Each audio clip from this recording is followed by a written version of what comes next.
น้อยวัยรุ่นไปทำงานมันบ่เดี๋ยวนี้ไปสุดเลยไปเลยก็คือก็จะไปเกี่ยวข้าวกันขุดผักกันเจาะ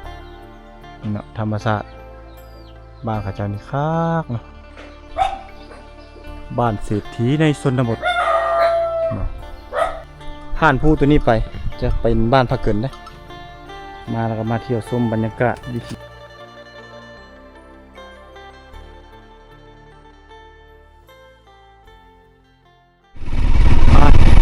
เดี๋ยวพาเราไปชมลุย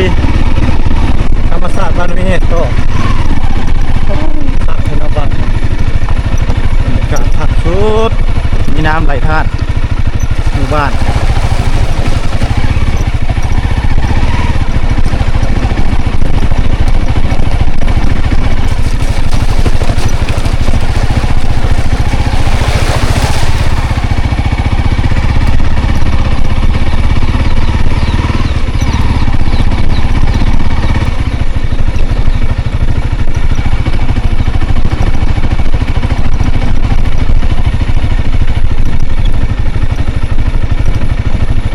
บ้านห้วยแห่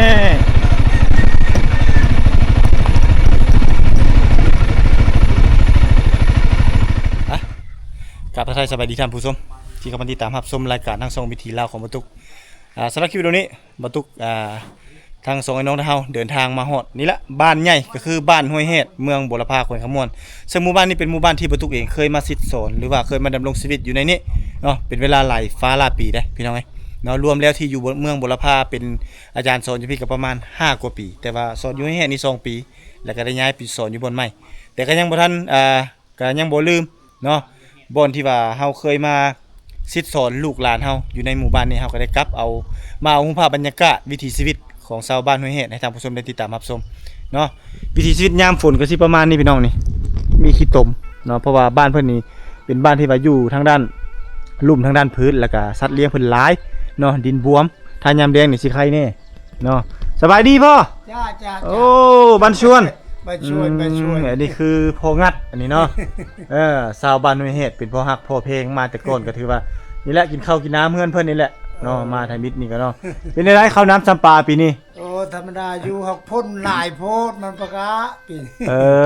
ฝนหลายกว่าโพดเนาะโอ้นับแต่เดือน7มันย่องเลยบ่ย่องเลยนี่ตั้งแต่เดือน7มากู้ก็เกี่ยวแต่เช้าตอนแรงปั่นเลยก็มีเนี่ยนั่นเอามันบ่แห้งก็ปั่นได้ปั่นได้ตักเม็ดมันชื่อเอาเม็ดมันมาตากเอาเม็ดมาตากอยู่เฮือนเนาะบ่เฮ็ดได้คำหมังจำเป็นฟ้าน้ำฝนแม่นบ่ฟ้าฝนมาแล้วจำเป็นแน่เนาะจำเป็นจะแดกจักมื้อแล้วมันแดดนี่4มื้อนี่แหละโอ้4มื้อนี่ก็4มื้อแดดก็มีอันนั้นอยู่บ่จ้างกันบ่จ้างมันมีจ้างหรือจ้างไผมีเข้าไผเข้ามันไผก็มีนามื้อเนาะญาติกันไปกันบืนมันเนาะบืนน้ำฟ้าน้ำฝนเนาะพ่อเนาะนั่นแหละนี่พี่น้องฟ้าฝนหลายเด้ปีนี้หากระแดด 3-4 มื้อนี่ย่องไผก็ได้บุกอย่างเดียวเนาะเป็นอะไรเข้างามอยู่บ่เข้าอยู่ทำงานอยู่คำว่าธรรมดาของเขาเจ้านี่คนละ100ปลายกระสอบพุ่นเด้ชำนาญแล้วคนละ100ปลายกระสอบบ้านแห่งความดินดำน้ำซุ่มใช่ไหมบ้านน้อยแห่งนี่ได้บ้านอุดมสมบูรณ์คักสุดบ่อยู่เนาะทางวินนี่เนาะจะเลาะฮอนเรือพูดกับมดเลยได้ถุงแม่นบ่มดเลยเฮ็ดคือเฮาเว้าแต่เช้าเกี่ยวตอนแรงปั้นเลยเกี่ยวแต่เช้าบ่ได้ปั่นเลยมาขึ้นเหลาเลยเด็กน้อยวัยรุ่นไปทำงานมันบ่เดี๋ยวนี้ไปสุดเลยไปเลยน้องจะอยู่นี่ก็ไปบ่ไปเรียกไปงานไปหาเงินมาเนาะใต้บ่เนาะลงใต้พุ่นหมดจุดหาเงินของเขาเจ้าคือสิแม่นผู้นึงไปก่อนแล้วมาติดต่อไปนำกันเลยแล้วนำกันเลยโอ้ข้าวลือระดับ50-60คนอยู่ตรงใต้เห็นได้คนบ้านนี่นะให้งานอยู่นี่บ่ธรรมดาเลยชาวหนุ่มแม่นเอ้ยเรียกงานแล้วเลยเนาะผู้เฒ่าเฮ็ดเวผู้เฒ่าเอาร้านเฮ็ดเวียกเขาน่ะผู้ก็เอาเมียผู้เอาเมียละเมียอยู่เฮือนท่าเมียอยู่เฮือนผู้น้องจอนไม่ไผผู้ใดก็ไล่งัดบ่ไปโอ้มึงงัดก็ไปพุ่นน่ะเนาะไล่ก็ฮักกับมือชามมือนี่บ่ไปทำงานอยู่ตรงใต้หมดพี่น้อง หาเงินหาค่ามาแล้วก็ ส่งเงิน ปลูกเฮือนปลูกซ่านเนาะ ก็เฮ็ดเถื่อนนี่ซะ ในนั้นได้เขาเจ้าไป ซื้อรถ อ้าวขอบใจพ่อย่างรอบบ้านก่อน จ้า โอ้โคกเราโคกกันเราเข้าเพิ่นบ่มักใหญ่ รับ พี่ ส่ น้อง ง ไหม สอบ เออ โอ้โหนั่นเขา ยัง เลยเนาะ ยังเต็มอยู่บ่เข้านั่น ยังเขาเก่ายังคง โอ้ยังครึ่งผู้ส่งห้าวทั้งเทิงนั่นเข้าเก่านั่น ขายน้ ข้าวด้วยให้ได้บุญเส้นทางกันดูโอ้ย ขายบ่ได้เนาะบ่มีผู้มาซื้อ ไปบ่ได้ เออที่ ำซ้ำ บ่มี ที่จริงเขาอยากซื้ออยู่แต่ว่า ผู้เดียวจะขายล้าน โอ้ ไปหน้าได้เข้าหลายเดี๋ยวนี้เนาะ เข้าหลายพี่น้องเอ้ยแต่ว่าเส้นทางบ่สะดวกสบายบ่มีคนมาซื้อเอาง่ายๆซะอ้าวพี่น้องอ้าวอันนี้เมื่อกี้ได้สัมภาษณ์โคงัดเพิ่นเนาะเพิ่นเป็นชาวบ้านห้วยแหดนี่แหละแต่ก่อนก็เคยมาเรียนรู้ศึกษาวิถีชีวิตเขตนี้เนาะโอ้เป็นบ้าวเลยเนาะเอาเมียแล้วบ่ยังเอาแล้วบ่ได้ไปทำงานบ่ดงใต้บ่เดือนเท่าไหร่จะไป7-8 ล้านโอ้เรือเดือนเท่าไหร่บัดนี้ เห็นผู้ชาวลายอยู่นั่นลิ้นผู้ชาวอยู่นั่นเลยเนาะ ปีอยู่นั่นแหละ เออ มาเลยบ่มาอยู่บ้านเลยบ่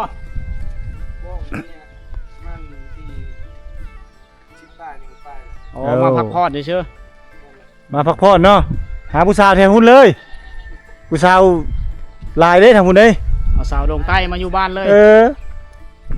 คักพี่น้องพูนเฮือนหลังพูน ขี้งงขี้ควาย บนเฮาขึ้นไป นี่ละที่เฮ็ดให้บ้านเพิ่นเปื้อนนี่งัวควายสัตว์เลี้ยงเพิ่นหลายบ้านอันนี้อุดมสมบูรณ์แท้ กระไหลลงสู่หน้าอยู่ลมนี่ ๆพูนเบิ่งเฮือนในบ้านเฮาก็ได้ หลังนี้บ่ เฮือนในบ้านนั่นนี่ผู้พี่น้องหมูเฮ็ดเป็ดไก่ นอนก่อน นอนอุรุเอกเลกลูสู้ลูสายลายอยู่ อันนี้เฮือนในบ้านได้นี่ผมจมอยู่กองสายน้ำเลย ขี้ตมคักเนาะโอ้พี่น้องบรรยากาศคักเนาะถ้าหน้าแล้งนี่จะงาม อันนี้เปื้อนโซน หน้าฝน เขาเจ้าจะย้างไปมาได้ก่อนอันนี้ดับหน้าขึ้นเลยก็ได้ เรียบร้อยแล้วนี่อันนี้ดำเลยได้ทางนั้นน่ะทางนั้นดำเลยเด้โอ้เฮือนนี่ไปใส่แล้วเนาะเฮือนนี่บ่อยู่บ่มีคนอยู่แล้ว ไปให้ไปนามันหรือบ่บ่เห็นแหละนี่แหละอยู่นี่ปีนี้บ่เห็นแล้วผู้พี่น้องเขาเจ้าเฮ็ดหัวเฮ็ดหยังเขาเจ้างามเนาะบ่เขาเจ้าเฮ็ดนี่เงียบ แต่ก่อนปีทำที่ประตูมาเขาเจ้าเฮ็ดหัวอยู่นี่คักอลีได้เขาเจ้าเฮ็ดอ้อมเฮือนเลยเนาะเอาไม้มาเฮ็ดอ้อมเฮือนนี่เลยนี่แล้วเขาเจ้าสิเฮ็ดหน้าเพนเขาเจ้าสุดท้ายบ่ไปตามเพนเนาะโอ้เบิ่งเฮือนหลังนี้ก็ได้โอ้อัมปะพอแล้วเปิดนึมปะบ่เนี่ยบ่ชอดโอ้ไปหุดเข้าให้พ่อแม่ไปลูกอยู่เฮือน เมื่อเกียร์ดงเมื่อ เกียดงอิดแซมโอ้เอาน้อง เอาน้อง อืม เข้าเฮือนเอาน้อง โอ้เฮือนเจ้านี่คักเนาะ ดำหน้าใช่ไหม ดำนาปลูกข้าวเสียพร้อมโอ้ประเทศอันนั้นใหม่ รถไถใหม่ รถไถบ่มีฮาวได้รุ่นนี้นะ เนี่ยหากระซื้อมา สบาย ซื้อรถไถใหม่อีกเนาะคักเอ้ย บ้านยามขึ้นบ่ได้ดอก เป็นบ่ได้แล้วมันค้างใส่อยู่บ่รอดได้ยอมไฟฟ้าโซลาร์เซลล์ เอามายามบ้านนี่ยังเป็น มาชวน ตีน้อยผู้เฒ่าอยู่ ไปซะเลยเอ้ยเจ้านั่นบ่เอาน้องบ่ไปให้เลยเนาะโอ้ป้อนออกจากโป่งเมื่อกี้นี่พี่น้อง เขาไปทำงานแล้ว บ่มีแล้วนี่โอ้คักอีหลีเสาเขาเจ้านะเสาไม่เข็นโล่น เอาเลยนี่ปัด เสาเหลี่ยมเสาคักอีหลีซื้อจึ๊ดด้วยเนาะ ตังค์นี่มันคักไปเลย 2 สเต็ปเงินหลังนี่เป็น2หลัง ขาดแปด นี่แหละเป็นบ่อน ถ่ายคือเอาไปให้ ตอนเช้าเห็นแล้วตามเข้านี่ปึกปักปึกปักปึกปักคักเอ้ยนี่มีกบมะพร้าวอีกเนาะ3 ต้นโอ้เรียนกันเลยอยู่นี่โอ้มีทะเบียนบ้านคักเรียบร้อยนี่ สะอาดเนาะบางหลังนี่ก็ได้เครื่องนุ่งของถือพี่น้องเขาจะมาห้อยอย่างซี่เลยแต่เขาจะบ่อยู่เนาะอันนี้คือเฮือนของเพื่อนอันนี้มันโคกตามเข้าตื่นสมาเห็นแล้วเขาจะซ้อมเขาปุกปักปุกปักปุกปักตามห่มนี่เนาะแต่นี่มันเขาจะบ่อยู่แล้วเขาจะไปให้ไปสวนมาแล้วเนาะก็คือเขาจะไปเกี่ยวข้าวบรรยากาศเนี่ยนี่พวกมันเขาจะปลูกกันผักบัวพี่น้องใส่อยู่ปลายซ่านทั้งเทิงตั้งสูงเด็ดกินกับเฮ็ดแกงเฮ็ดแบบนั้นก็สบายคืองาขนาดจังซี่มันบ่อยู่แล้วแต่ตัวลักตัวนี้ก็คือเฮาจ้องขึ้นเฮือนไม่จ้องขึ้นเฮือนขึ้นซ่านเนาะสะดวกสบายคักแท้บรรยากาศเก่าๆดั้งเดิมวิถีชีวิตยังคือเก่าดั้งเดิมพี่น้องเฮือนแล้วนี่ก็ตั้งอยู่บนเก่าตั้งแต่สมัยบรรทุกมาเฮือนซ่านพันนี้คือเก่าหมดดั้งเดิมหมดเลยโทษแต่ว่าเฮาเปลี่ยนท่ายหลังคาใหม่อย่างซื่อๆก็ยังแบบรักษาวิถีชีวิตธรรมชาติเป็นดั้งเดิมคือเก่าเล้าตั้งแต่บรรทุกอยู่เล้าตัวนี้ตอนบรรทุกอยู่นี่เขาเจ้าเริ่มปลุกใหม่ๆเลยอันนี้เป็นเล้าได้นี่เป็นเล้าเข้าตรงเขาเจ้าบ่มีเฮือนแล้วเขาเจ้าจะใส่เล้านี่เป็นเฮือนเลยแต่ในนี้เล้าอยู่นี่เนี่ยมีห้องสีพร้อมเหมือนนี้โอ้สะดวกสบายแล้วแบบนี้เนาะโอ้อันนี้ห้องสีเข้าคักเหมือนเนาะสะดวกสบายหลายอย่างพี่น้องโอ้เฮือนเขาเจ้าอยู่ทางด้านเทิงไปเดี๋ยวพาเลาะเบิ่งบรรยากาศบ้านห้วยแห่ในบรรยากาศตอนสวยๆประมาณ 11 โมงเราไปจากนี่ไปอยู่แล้วเนาะผู้คนไปให้ไปสวนมาแล้ว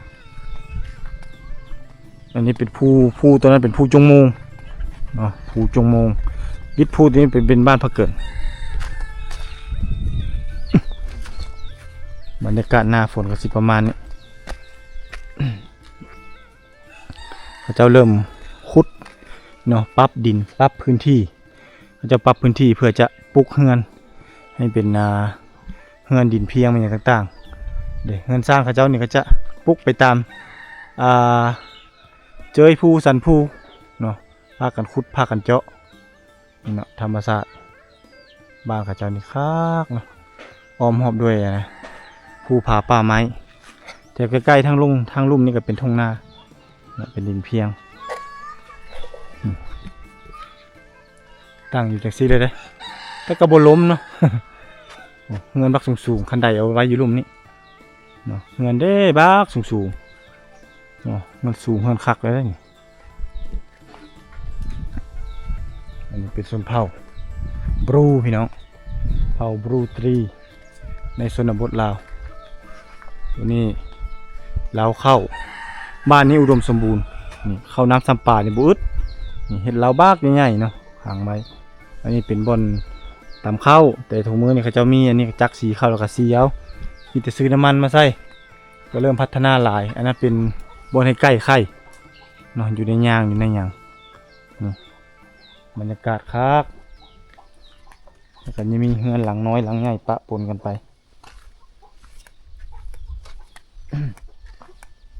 นี่อันนี้วิวทิวทัศน์ธรรมชาติของบ้านห้วยเห็ดพี่น้อง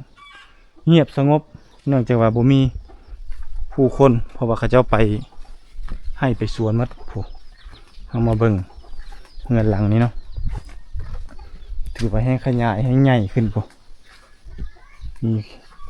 บนโฮงสีเข้าครบเลยนี่เนาะคักพี่น้องบ้านเฮือนของเขาเจ้ามีเล้าเข้าบักใหญ่เลย2เล้าตั้งอยู่นี่เล้าตัวนี้กินกับบ่หมดเข้านั่นนะพวกมาอุดมสมบูรณ์เฮ็ดหน้าน้อยเดียวแต่เข้าเป็น100 ปลาย200 กระสอบ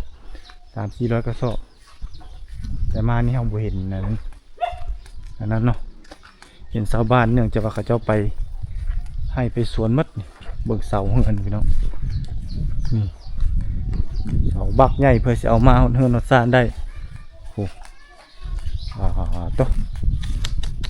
อันนี้เฮือนเศรษฐีในชนบทเลยก็ว่าได้นี่โอ้พี่น้องบ้านเศรษฐีในชนบทเนาะลากลงไปก็จะเห็นพระเจ้าเฮ็ดเบี้ยเฮ็ดงานอะไรทางด้านบนเป็นจุดอยู่ นี่อันนี้คือเฮือนนักเรียนบ่ตุกโอ้มีรถรีโวเลยพี่น้องสมาร์ทแคปก็คือสิเฮ็ดหยังบ่ได้ละไปบ่ได้ละช่วงนี้ต้องได้จอดปะไว้อยู่เฮือนแต่ก็อุ่นจักไว้เพราะว่าทางมันยากขนาดรถจักรยังไปบ่รอดละนี่เงินบ่าวเอน้อยเพิ่นน่ะนี่เนาะนี่พี่น้องธรรมศาสตร์สวยๆงามๆนี่ทางด้านเทิงนี่ก็เงินหลังบักใหญ่พี่น้องแสดงถึงความดุความมั่นและก็มั่นสมองของเขาเจ้าในการ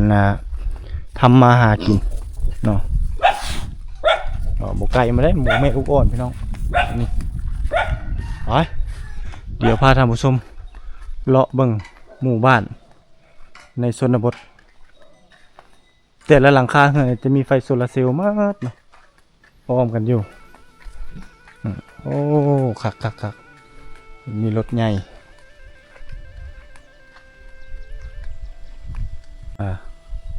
หลังจากหลายฟ้าลาปีเฮือนซานมีการพัฒนาเนาะมีเงินมีคำหลายเด้พี่น้องเอ้ย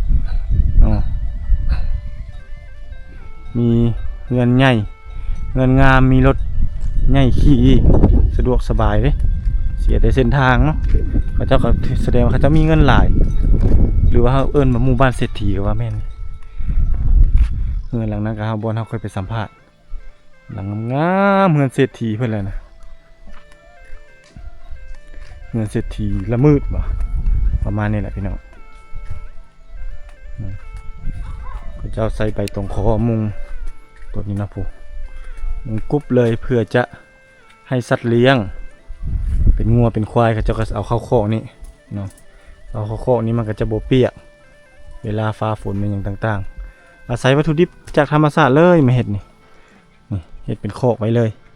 เบิ่งเล้าเข้านี่สังเกตเบิ่งเล้าเข้าแต่ละคนหลังบักไงเนาะอยากซ้ำเฮือนนี่คือกันนี่เฮือนแบบเก่าดังเดิมบูฮานแหละพี่น้องมาก็บ่ค่อยเห็นชาวบ้านเพิ่นเนื่องจากว่าไปเฮ็ดไร่เฮ็ดสวนมาแล้วงานเกี่ยวข้าวเกี่ยวน้ำนะแต่ว่าเราจะบ่ได้ไปเด้อทางด้านพุ่นเพราะว่ามันไกลพี่น้องอันนี้คือธรรมชาติผ่านภูตัวนี้ไปจะเป็นบ้านพักเกินได้แต่ก็ไกลเติบอยู่ข้ามภูนี้ไปจะข้ามไปเส้นนี้อันนี้เป็นเขาเรียกว่าภูจงโมงนี่จะมีหูปหินเสาหินอยู่ในนั้นมันจะมีประวัติความเป็นมาหรอกเพิ่นนั่งท่าผัวอยู่เทิงภูเนี่ยเขาเรียกว่าภูจงโมงแต่เท่านี้เบิ่งคือกระต่ายเนาะกำลังขึ้นเข็นคันคกคือหูกระต่ายเทพบริเวณกวงๆนี่ก็คือให้หน้าของชาวบ้านเมื่อจุดไปหอดพุ่นเลาะไปตามห้องภูห้องผาขึ้นไปเทิงพุ่นจะเป็นห้วยเลิกห้วยละเปินบ่อนที่ว่ามีป่าสงวนแล้วก็มีสัตว์ป่าหลายชนิดนานาพันธุ์อยู่ทางด้านพุ่นแล้วก็จะโตไปพุ่นก็เป็นละวิงละเวินติดกับเวียดพุ่นนี่ทางพุ่นเนาะบ่อนบ้านละวิงละเวินขึ้นกับเมืองเซปูนแขวงสะวรรณเขตอันนี้คือรูปภาพบรรยากาศโดยรวมเนาะที่เอามาฝากมาต้อนท่านผู้ชมเดี๋ยวจะพาย่างพี่น้องพาย่างเลาะชมเบิ่งเฮือนเบิ่งซานของชาวบ้านนี่แหละบ่ได้มาหลายฟ้าลาปีเราก็เห็นความเปลี่ยนแปลงหลายอย่างอยู่ของหมู่บ้านบรรยากาศคักเนาะหมู่บ้านห้วยแห่พี่น้องเอามายังไงเขาก็ประทับใจมีเฮือนใบมุงใบตองคอเงินไม่ซับฟ้าแต่ก็เริ่มจะหันเปลี่ยนไปหลายแล้วเพราะว่าเขาเจ้ามีเงินมีคำเขาเจ้าก็เริ่มจะนี่ละหันเปลี่ยนเนาะหันเปลี่ยนเป็นเฮือนไม้เฮือนแป้นนี่เห็นบ่เฮือนหลังนี้เนาะเริ่มมาถอนไม้พี่น้องถอนไม้โต๊ะพกตากะเกียมโอ้บ่ได้ไปให้บ่ บ่ได้ไปหูดเข้าเนาะโอ้เฮ็ดให้เนาะนี่บ่มีคนอยู่แล้วพี่น้องไอ้จังหลังนี้บ่มีคนอยู่แล้วนู่ไปเกี่ยวเข้ามาแล้วจังสิ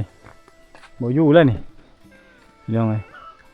โอ้ไอเดียเขาเจ้าคักเนาะโอ้ไอเดียเขาเจ้าคักเก่งขนาดเอาไม้ไผ่ เอามาเฮ็ดห้อยเป็นบ่อนห้อยป่วงห้อยหม้อ คักเนาะบรรยากาศ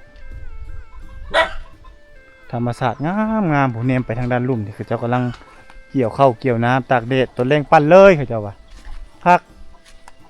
เขตนี่เป็นบ้านที่มีความอุดมสมบูรณ์ทางด้านทรัพยากรธรรมชาตินะไม่ว่าจะเป็นไหนาตาก้าไหนาหัวสวนแสดงถึงความรู้มั่นขยันเพียรได้ชาวบ้านนี่ได้เจ้าบ่ได้อยู่ลาได้พี่น้องมีไหมีนาบ่ได้อยู่ได้กินแต่ขนาดอยู่ไอ้น้องที่ไปเฮ็ดเวียกเฮ็ดงานหรือว่าไปสร้างครอบครัวเนาะเป็นเจ้าเป็นนายอยู่ทางท่าแขกเนาะหรือว่าทางเวียงทางอย่างต่างๆเขาเจ้ายังได้มาขอเข้าหรือว่ามาเอาเข้าอยู่น้ำเฮือนหลังเขาเจ้าพี่ได้มากินนะตามที่บรรทุกเคยไปมาสอนอยู่นี่เนาะเห็นเขาเจ้าเอารถใหญ่เอาอย่างมาเอาเข้าอยู่นี่มากินเนาะพอมันอ้างเข้าอ้างป่าเห็นบ่เข้าเขาเจ้าเข้าเก่ายังบ่หมดอยู่ยังบ่หมดป่านี้เนาะอันนี้คือวิถีชีวิตของเขาเจ้า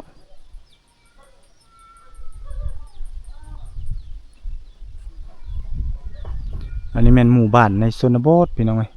ที่เก็บเอามาฝากมาตอนนี้บรรยากาศยามเที่ยง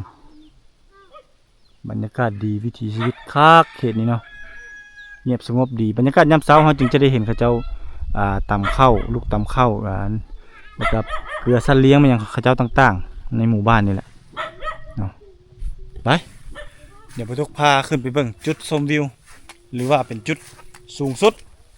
บรรยากาศคักทางผ่านเทิงอาจจะบุป่าฟ้าดงนี่แหละไปโอ้น้องเขาจะมาตั้งเงินอยู่เทิงพี่ทางพี่พาไปเบิ่งข้าวยังไม่ได้กินเลยนี่แต่11 โมงพี่น้องขึ้นมายังบ่ทันได้กินข้าวนั่นแหละบ้านสวนโอ้อัมพี่อัมป้าปะละปัสไรโอ้พูดเขาให้แม่นอยู่เฮือนกับไผโอ้กึกกับแซมกึกก็คือลาวกับน้องมันเนาะเอาน้องบ่อีแซมคักนู้ตอนแรกพ่อแม่มามืดพุ่นตะบืออัมพี่อัมป้าจูตะบือพี่น้องบรรยากาศกักเนาะดุงใหม่กักเนาะดุงฮีเนาะลึนี่เนาะบรรยากาศบ้านห้วยแฮดวิวทิวทัศน์ธรรมชาติข้างทางป่านี่มืดนี่ทางให้เป้าเป็นออกมานี่คักเลยเราจะเห็นวิวเห็นธรรมชาติผมตอนนี้กำลังเก็บเกี่ยวผลผลิตเก็บเกี่ยวผลปลูกอยู่ผมทางด้านลุ่มนี่บรรยากาศคักเลยเนาะไปเดี๋ยวพาท่านผู้ชมเลาะชมบรรยากาศเฮือนนี่เพิ่นมุงใหม่เลยพี่น้องนี่เพิ่นมุงใหม่มาปีกายนี่เพิ่นกำลังเอาใบตองคอมาปีนี้เพิ่นมุงใหม่มาแล้วตั้งอยู่ทางเนินภูเนาะเพิ่นอยู่สูงสุดของหมู่เลยนี่แหละบ่ต้องง้อไฟฟ้าเนาะใส่โซลาร์เซลล์เลยซัดเข้าไปนี่สะดวกสบายโอ้พี่อันนี้คือฟืนเขาจะหาฟืนหารัวมาผ้าได้นี่เนาะหารัวหาฟืนมาผ้าปลาไว้อันนี้แม่นป้นเกลือหมูนี่ห้างเกลือหมูพี่น้องทางไม้คักๆแล้วก็เป็นไม้ฟืนเหมือนกันนี่เข้ามาจุดฮอดจุดสูงสุดพี่น้องเนาะตัวนี้เป็นจุดสูงสุดของบ้านห้วยแฮดมาแล้วก็มาเที่ยวชมบรรยากาศวิถีชีวิตของเขาเจ้าคักสุดนี่เนาะเอาน้องนอนบ่ฮะรับแล้ว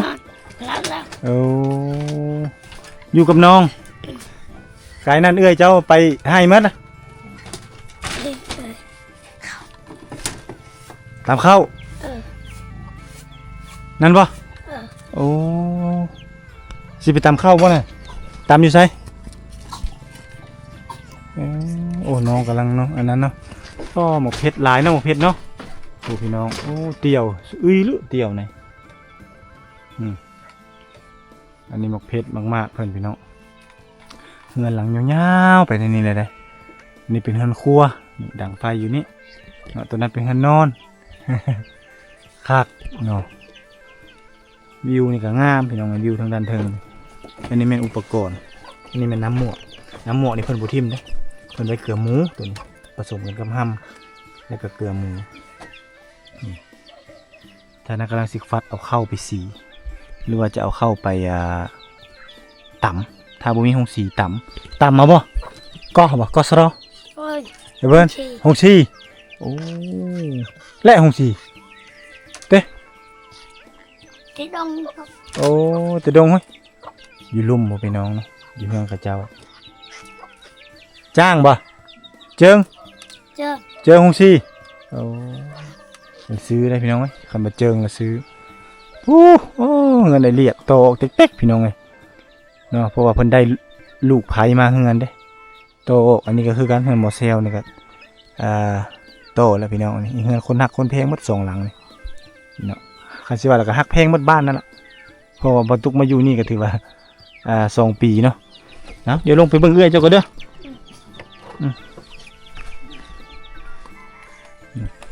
โอ้ยไปลงไปเบิ่งก่อนทางเอามันนี่ทางเอามันเห็นวิวงามๆนู่น โอ้เราไปอยู่ลุ่มเลยเราจะเอาเข้าขึ้นมาเทิงนี่พอแห้งอีก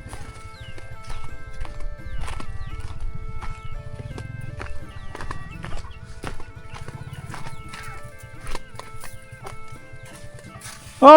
พัดเข้าไปซ้ายไปซีบ่ฮะซื้อเนาะลากเข้าเนาะซื้อลึเข้าไหนโดยไหน trái, ฮะ trái, เจิงโอ้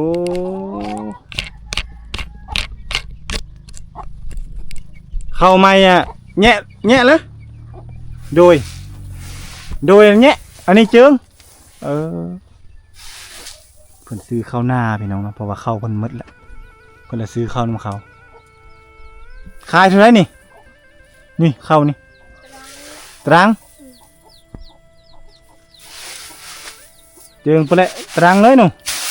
พ่อแม่เป็นผู้ซื้อพี่น้องนี่แหละทางด้านในเด้อนี่ด้านในเขาเจ้าเฮ็ดคักเด้มุงก็มีอยู่บนโป่งบนว่างเนาะเพิ่นมุงกรอบ่โดยนี่กรอหรือว่าหงสี một xíu,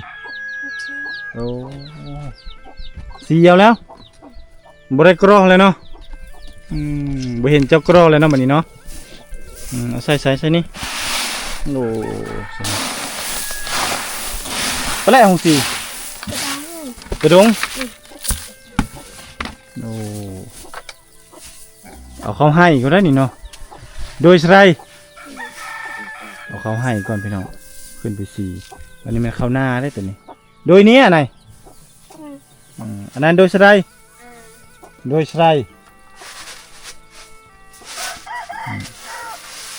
กำลังฟัดเข้าน้องน้อยเพิ่นเนาะดูมันพ่อแม่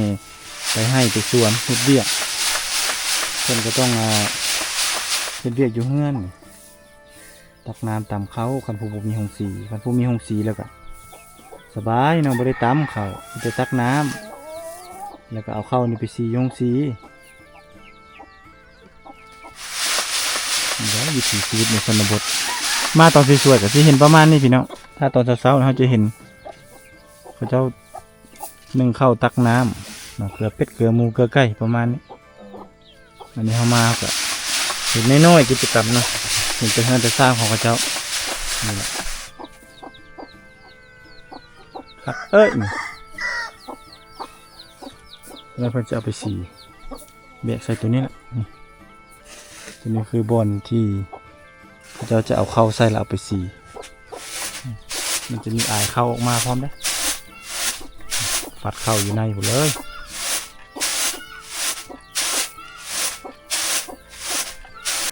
บ่ได้เอาเข้ามาสีบ่ lấy xí bớn đây, สีเบิ่มสีเองไปฟัดในซื่อเงินเจ้างามเนาะลุงอเนาะจูกันนะจูเด้อมาเล่นบายก่อนนี่จูเด้อบายใหญ่ๆบายเด้อมื้อนามายามไหมพี่น้อง ทิวทัศน์ธรรมศาสตร์เฮือนน้องทรายเพิ่นโคตรงามบ่มีทิติวิวบ้านห้วยแฮดวิวหลักล้านพี่น้องวิวหลักล้านสุดยอดของธรรมศาสตร์ถ้าใครได้มาสัมผัสแล้วสุดยอดเลยนี่ละคือความสุขของเราที่ได้เดินทางเข้าไปในชนบทได้มาเรียนรู้วิถีชีวิตของชาวบ้านในชนบทอันนี้เป็นหมู่บ้านชนเผ่าบรูก็จะมีบ้านเรือนทรงไม้แน่เนาะแล้วก็มุงสังกะสีแน่มุงแป้นแน่มุงกระเบื้องแน่แล้วก็มีบุ้งใบตองเคาะป้าปนกันไปอันนี้มันมีชื่อว่าบ้านห้วยแฮดเมืองบุรพาแขวงขมวนเป็นชนเผ่าบรูมีประมาณ100 กว่าหลังคาเรือน100 ปลายกว่าหลังคาเนาะแต่จะมีเรือนถาวรเครื่องถาวรป้าปนกันไปหรือว่าเฮาเว้าอีกอย่างนึงว่าเป็นบ้านเศรษฐีในชนบทก็ว่าได้พี่น้องในหมู่บ้านแห่งนี้บ้านนี้เป็นบ้านที่อุดมสมบูรณ์เต็มเปี่ยมไปด้วยธรรมชาติที่สวยสดงดงามมีภูเขาภูผาอ้อมล้อมมีป่าไม้สีเขียวและสิ่งสำคัญบ้านนี้บูดข้าวบูดน้ำเนาะมีห้วยน้ำลำธารมีข้าวอุดมสมบูรณ์ครอบครัวนึงย่างบ่ต่ำย่างบ่ได้นี่ประมาณ5-60 กระสอบ